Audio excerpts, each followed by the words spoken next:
The Spirit's Book, Allan Kardec. Book 1, First Causes. Chapter 1, God. Proofs of God's existence. Where can the proof of God's existence be found? In a premise that is applied in science, there is no effect without a cause.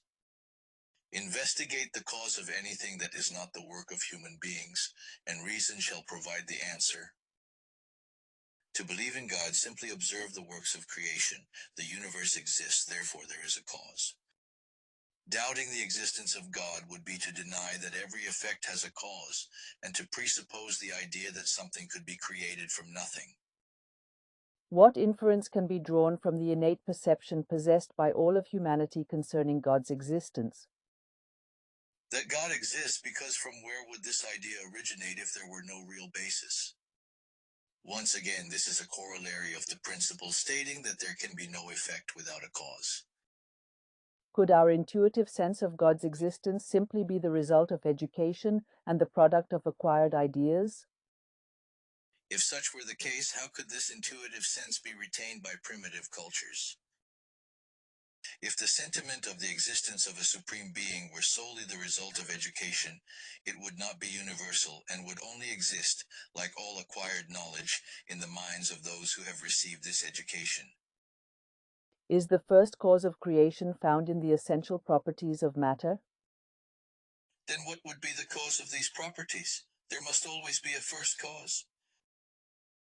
To attribute creation to the essential properties of matter would be to consider the effect as a cause, because these properties are an effect, which must in turn have a cause. What should we think of the opinion that creation was an unplanned combination of matter, in other words, pure chance? Another absurdity. What person possessing common sense can seriously view chance as an intelligent agent?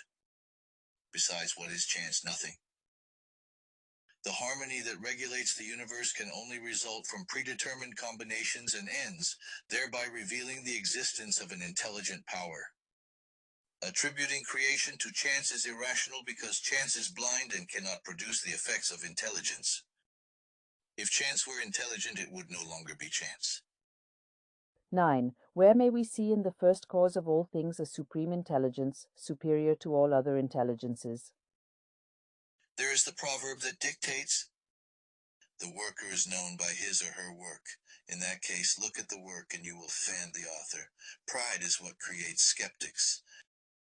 Arrogant human beings want nothing to be above them, which is why they are called strong-minded.